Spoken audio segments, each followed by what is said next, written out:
ang kasakit nga ilang nahiaguman sa dihang si Jesus gisakit o gipatay ibabaw sa krus, sama kasakit nga giantos sa usa ka inahan nga nagbati.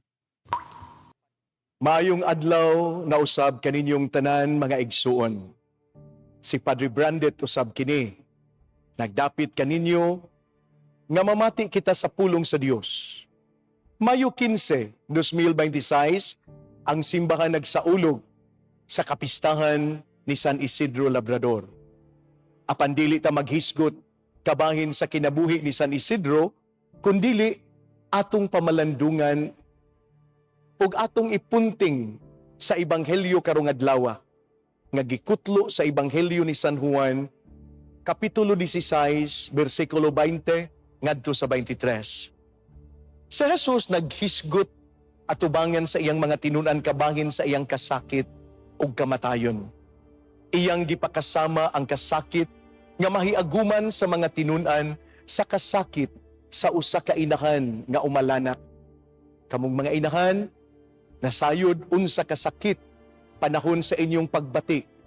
Sakit gayud kaayo, kay wala man jud koy nadungog nga naay inahan nga nanganak nga nagpahiyom, kundili nagpingit sa kasakit.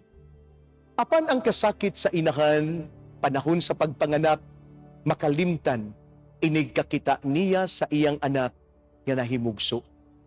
Mausab kini ang mahitabo sa mga tinunan. Ang kasakit nga ilang nahiaguman sa dihang si Jesus gisakit o gipatay ibabaw sa krus, sama kasakit nga giantos sa usa ka inahan nga nagbati.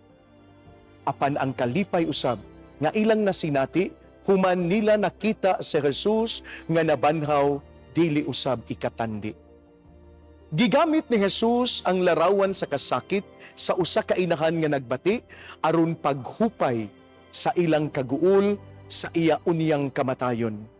Ug ang kasakit sa mga apostoles nawala, ug mibanos ang kalipay ug pagmaya sa dihang nabanhaw ang ilang magtutudlo. Atong tan-awon ang kasakit sa mahal nga inahan. Nakakita siya sa iyang anak, nagantos, gipasan ang krus, ug sa diha nga gilansang kini, nagbitay og himatyon ang kasing-kasing ni Maria gikumot sa kasakit. Apan iyang gidawat ang tanan.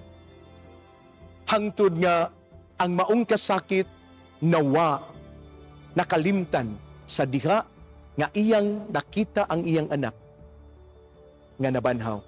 Nga sayo sa ikatulong adlaw, sa adlawng Domingo, iyang gikatagbo ang iyang anak. Nabanhaw ug nagpakita kaniya.